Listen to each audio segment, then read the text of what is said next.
Hi YouTube people, welcome back to my channel. My name is Mariana Ghazal. I'm 20 years old and I'm a Middle Eastern skater girl. So today I thought I would share with you a story time that happened when I was 16 and when I basically got harassed. If you're a girl online, you need to hear this, especially if you're pretty active and social and you like to go out. I didn't talk about this for years. I never mentioned it to anyone but to my very close friends. But today I decided to share it with the world. I just want to inform friends. I want to advise my girlies that watch this. Anyone could be harassed at the streets, but I feel like women face this more, you know?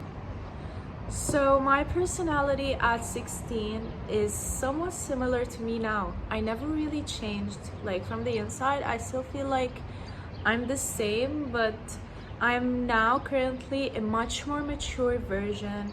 I'm much more confident, I'm much more secure in myself, and I am not naive now at all. I don't believe whatever is being told to me. I don't believe anything from the first time without any proof, you know? That's like kind of my personality.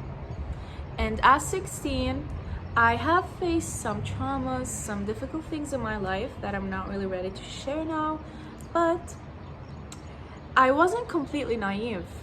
I wasn't the type that is still so innocent and that is like, I'm a baby and I'm just now going to face the world. No, I used to know a little bit about life. I used to know how things work. I used to know there's abuse. I used to know that life isn't rainbows and sunshine. So I started to skateboard at 16, and a normal day for me was to skate. I used to go to the zone at Beirut. Beirut is the capital of Lebanon. Lebanon is where I live. And I would basically just skate. I would have fun. I would hang out with the other skaters. It was my daily life and I used to really enjoy it. It was my dream to start YouTube, to start social media, to learn how to do a kickflip, and to be way better at skateboarding. I achieved some dreams. I am a content creator now. I did start YouTube and I'm super appreciative to the 2,500 subscribers that I have on YouTube. And I have like around 85 on TikTok and Instagram. So I did achieve some dreams that I'm super proud of. So it was a normal day. I was done with skateboarding and I needed to meet a friend at a different part of the city, but it was close to the skating zone that I was skating at. I used to skate at downtown Beirut, and I was done. When I was done, I was like, I need to go and see my friend. And I decided to not take a taxi. I wanted to walk. I'm a very active person. I like to walk. And my parents have always told me to not go out at night alone. And I followed that. I genuinely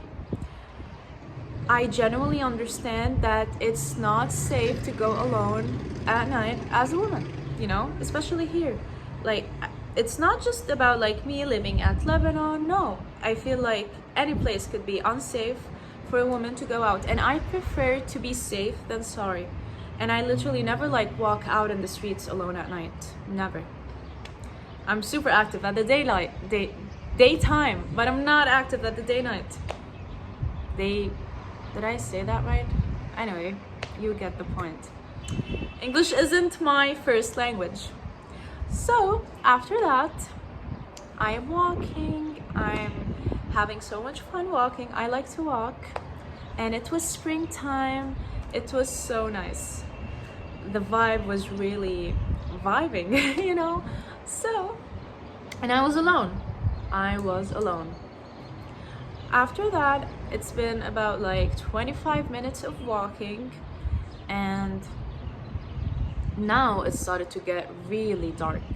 It was around like 7, and since it was springtime, I wore a similar top to this one, and I wore jeans. Now, I'm not the type of woman that think clothing style is basically consent. No.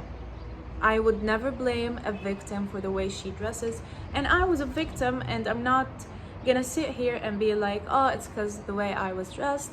And keep in mind, I was wearing something super normal. I wear this similar top and just normal baggy jeans and my Vans, and I was carrying my skateboard the same way that I do now. It's just crazy, like trying to remember how I was at 16 and now I'm 20. It just feels like I was a little baby, I swear to God. Anyways, after that, I go into a very rich neighborhood, okay? And this rich neighborhood is super quiet. It's really, really quiet. And it didn't have too much lights on. It was a creepy neighborhood, not gonna lie. I don't live at a super luxurious rich neighborhood. I love my neighborhood. It's a basic, average neighborhood, but it's calm. It's securely calm. That neighborhood was creepily too silent. Yeah, like if you scream at that neighborhood, quiet, sorry, the right word is quiet.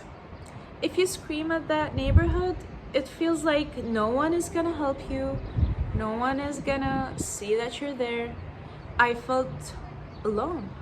So, as I'm walking, here in Lebanon, the culture is, if you ask for someone on the road, like, hey, how do I get to reach that part of the city? How, if I go down this road, where will I be?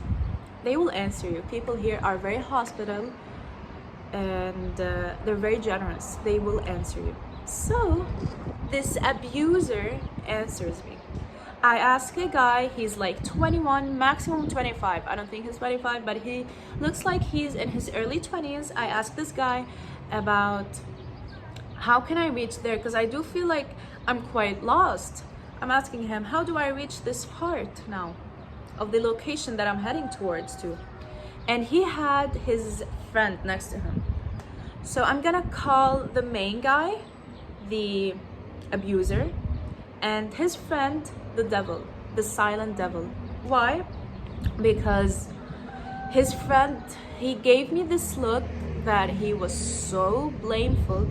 He looked like he didn't want to do what is being done, but he was quiet.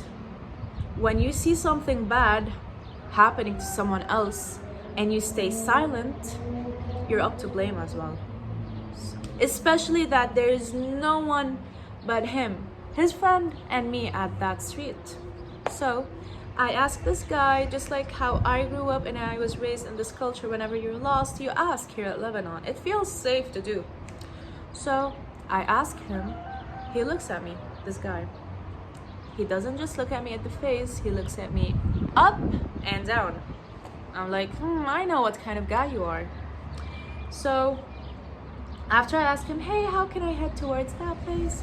He looks at me, his eyes just get turned so weirdly. Like, can you tell how I'm looking at you just with open eyes? He squints his eyes and it was pretty dark, you know? He does this. What the fuck? That was so weird. Anyway, I wish that was the most weird part of the story. And he starts talking in this weird attitude. You feel me? He starts talking in this weird attitude. This is my normal way of speaking. He starts speaking in this way. What do you want? That's exactly how he starts to speak. What did you say? And then he proceeds to answer me with, what did you say? Where did you want to go? And I'm actively loud and he can hear me very loudly. So I'm waiting on him to answer me, and a couple of seconds go by and he's still doing this weird act. I notice him. He takes his hand and he grabs his crotch. He grabs his pants. I look at it. I freak out. My heart starts to pound really hard and I'm like, girl, you need to think fast. You need to think fast. So what I do, I hold on tight to my skateboard. I'm like, if he touches me, I'm gonna attack him with my skateboard. I'm gonna beat the shit out of him on his head with my skateboard. Like, I'm gonna do whatever it takes to stay safe. But I was like, you can take a shortcut and you can run away. So I hold on to my skateboard really tightly and I just decide to run away as fast as I can. And I remember, like, when he touched his private parts,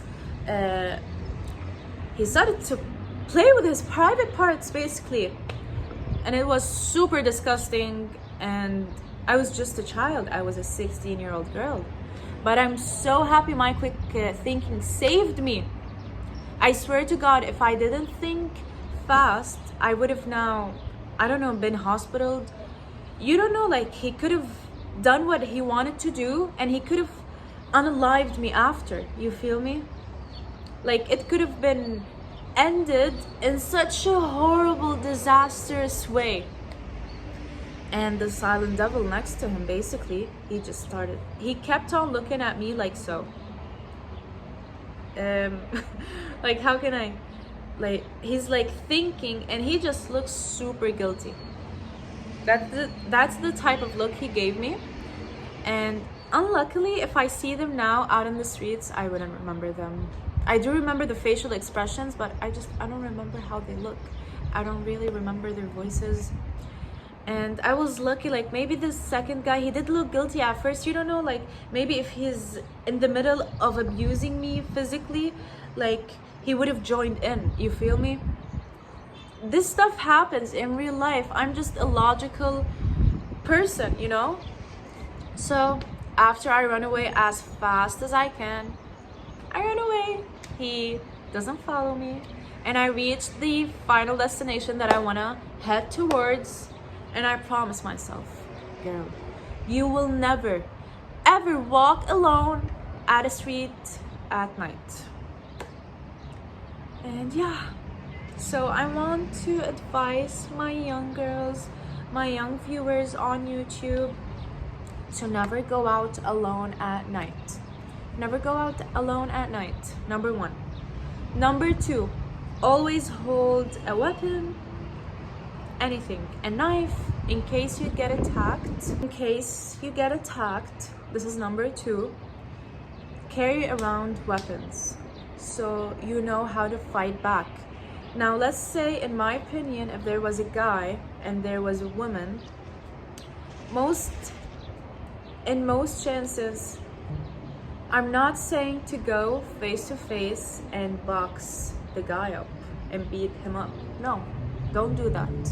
What I'm saying, because most chances you're not gonna win and he's gonna hurt you. I'm not saying that women are weak. We are strong, but I'm just being realistic. I'm being logical, you know?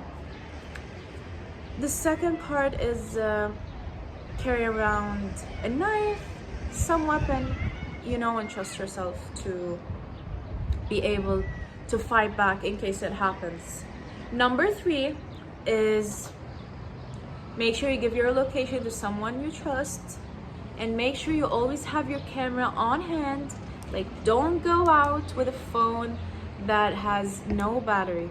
Don't do that. Or at least carry a power bank, something to charge your phone with, because you always need to have evidence. You always need to open your phone, press on your camera, and take a video of whatever that's happening. And I do know sometimes we fall into the shock factor, and it's fine, it could happen, and you're not up to blame if that happens. But in case it doesn't, you know what to do. You have a weapon, and just run away. Sometimes you don't need all of that. Sometimes it could be as easy as mine, and you can run away. And I hope all of my women and male viewers stay safe. I love you guys so much. You're my YouTube family, you're my YouTube people, and I really love you so much. And I hope you liked today's story. And yeah, bye.